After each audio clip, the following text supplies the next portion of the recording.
10 minutes early is cool, dude. How you doing? Doing real good. How about you today? It's a Friday, so it's got to be a beautiful day. You got plans for the weekend? To be with people. That's always my main goal. I took up a job at a grocery store because I wanted to be with people during the lockdown. I just was not going to settle down. Very cool. I like that.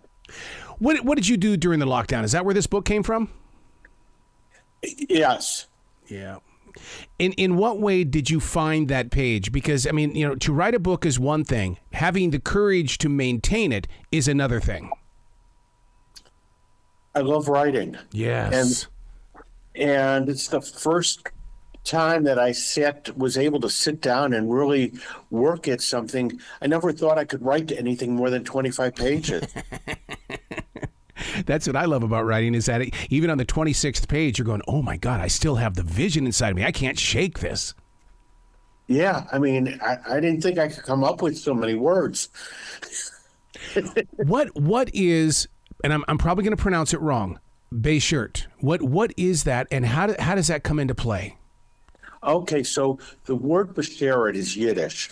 Oh. And it has two meanings. One is soulmate. Oh. So Michael here meets his soulmate, Shira. The other meaning for Bashert is fate. So it's fateful what's going to happen to her father through the trial. Mm-hmm. And that trial, that really has my attention because it gets in my skin in the way of saying, wow, this is a trial that could easily fit into today's world. Oh, yeah.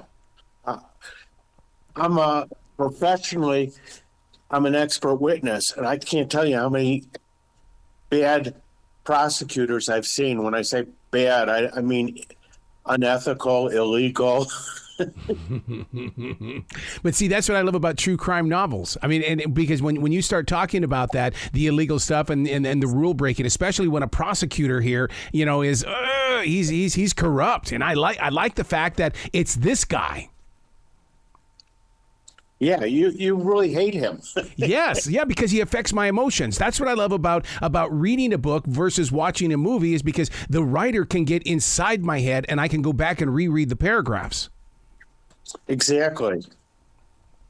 Now, how real is this story? Because, I mean, people are going to jump into this. My wife is so good at this when she goes, is this real? And then she'll start doing research. I mean, you're going to put her inside Google trying to figure out how real this is. Well, it really is real. Wow. Because what was happening was that the Nixon administration really didn't want Scoop Jackson and Vanek to have this limitation on the trading that the United States could do with Russia without tariffs. Mm-hmm. Mm. And the big thing that was stopping it was Scoop Jackson wanted to have free emigration for all people from Russia. So if they wanted religious freedom, whether they're Russian Orthodox or Jewish, whatever, that they could leave to get religious freedom. And the Nixon administration was doing everything in its power to stop it. Was there a trial? No. Were there dirty tricks by the Nixon administration? Yes. Ooh. See, and I didn't even know this side of that Nixon story. And so that's what I love about books like this, Larry, is the fact that you give us the opportunity to go look into the story. Yes. What kind of research did you have to do? Because I mean, there's a lot going on here, and it really, I mean, it pinpoints a lot of stuff. Well, I love research, so I wanted to make sure that I had the correct uniforms for the New York Police Department because I don't live in New York. I wanted to make sure that I had the correct, what the cars really looked like, what models they had, what guns they would have been using. I wanted to, every single detail I researched. What's so true about this book, that how it could fit into today's world, is you touched on this about seeking the religious freedom, is that I can see that happening right now, not only in Russia, but people who fled to Ukraine, who fled to Poland, that they're not talking about religion now, but they have to be somewhere along the line, because people's personal lives are being affected by all of this. Oh, yes, definitely. And religious freedom is being attacked all over the world today. Mm-hmm. Yeah. Well, I have a family. Their parents both came from they were Jewish in Russia, and their families both ran from Russia. And that's the thing, that maybe that's my closeness to this book, because I almost feel like I'm reading about Dr. Ronald Mack, because he didn't dive into the stories, but he had a story. Mm-hmm. Yes, and this could have been your parents. Yeah, absolutely. Absolutely. But, one of the conflicts that you have in this is that, Michael, they were in love. You talked about it, soulmates, but man, it also destroyed some lives. Doesn't it always? When you have the government going against you, they're not going to just harm you. They're going to harm your family, just like the mafia. Yeah, yeah. Yeah. And then you talk about a person's credibility being destroyed, which draws the reader even closer to this, because they love darkness. And we know that you, as a writer, you're there and you're bringing the story back to us. Yeah. And I wanted to have what I could do as far as true emotions, like Michael and Shira's marriage. While it was a beautiful marriage, it had its ups and downs, like anybody's relationship. And I wanted readers to feel that, because in that situation, I would have felt that way. What kind of daily discipline did you put yourself through in order to do this? Because there is so much emotion going on. I know that as a writer, my doctor always tells me, before you write, take your blood pressure. When you finish writing, take your blood pressure. Because you had to have been affected inside your heart. Yeah, because I am Michael. Oh, my God. I don't want to lose, ever. Yeah. And I've had clients who are nefarious all through my time. So, but yes, I would sit down and write for 3-4 hours straight. My wife would make fun of me. Mm-hmm. She goes, "Are you going to come down today for dinner?" Or Yep.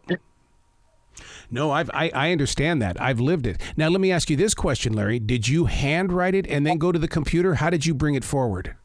No, I've gotten to the point where I just write on the computer. Yeah. At one point, I was a paper and pencil person, but today I love writing on the computer. Yeah.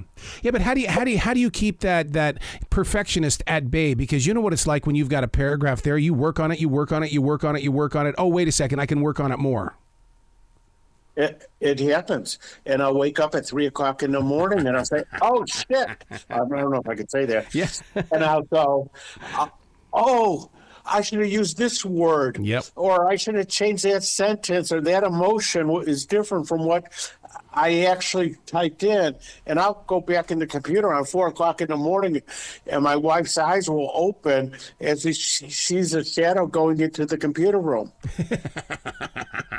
I laugh as a writer because I've lived this. I mean, that's why I created View from the Writing Instrument on iHeartRadio, is because there are so many hidden writers out there. They write, but then they quickly hide their writing. It's stories like you, Larry, that open up their courage to grow. Take that story and let it loose.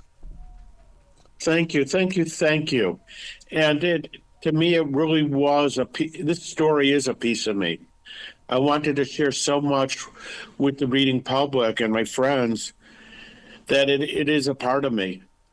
So what's next? I know that when you put a book together, my books usually take me anywhere between 1.5 to 2.5 years to put together, and then you go and you promote it. But you've always got another book on the way. Can you talk about that? My next one is called Payback. Okay. And it's going to come out in May. And it's a story about a young lady who's a college co-ed who gets kidnapped. And she's going to be forced to pay the crimes of her father, who's a surgeon, who is accused of killing the patriarch of the family. Ooh, you've got a dark side about you, Larry.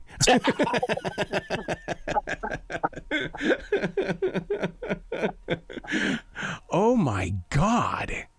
Are you marketing any of these stories to a Netflix or a Hulu to create a series? I mean, because you can't just sit there with a book in your hands. Don't even know how to do that. Okay, well, the universe will catch up to you. Trust me. You know, like you, I've probably made 101 errors trying to promote a book. Yes. And spent a lot of bad money. So true. All right, what's your website where listeners can go and find out more about you, Larry, and more importantly, so they can support you, so that you can continue growing with that wild imagination of yours? Great. Larry Goldsmith, author.com. Larry Goldsmith, author.com. You couldn't get any more simpler than that. Thank you very much. This was fun. Well, Larry, we got to do this in May. Man, when you release that book in May, you better be back on this phone with me. Okay, I will. All right, Guy. You be brilliant today, okay? Thank you. You too.